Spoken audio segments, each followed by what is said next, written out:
In this video, I want to go over retained earnings statement concepts. So the retained earnings is exactly that. It's really how much of the net income did you keep or retain, right? So retained earnings is how much of the net income are we keeping?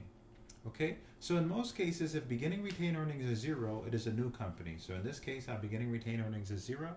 So that most likely means, especially in this class, that it is a new company. In the real world, that's not necessarily the case, but in this class, if beginning retained earnings is zero, that most likely means it's a new company.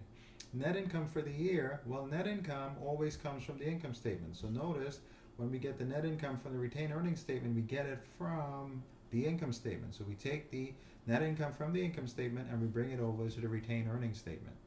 Now, dividends are always in parentheses, they're always negative, and that's because dividends are payments back to the owners of the company.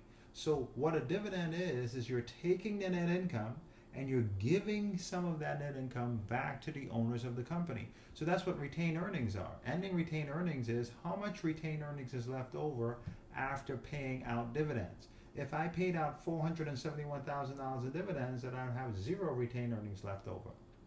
Okay, so dividends represents earnings paid out to the company, right? And dividends are never found on the income statement. So over here on the income statement, you will never find dividends. Dividends get taken out of net income, but dividends are not used to calculate net income, right? So I'm going to write that for you. So dividends are taken out of net income, but dividends are never used to calculate net income.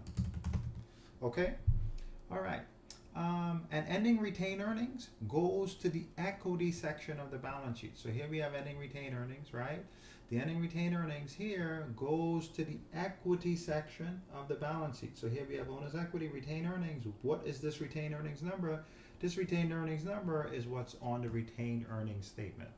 And the higher the retained earnings are, as a company grows and continues to invest in itself, this retained earnings number should increase and get bigger. All right? So that's some retained earnings concepts.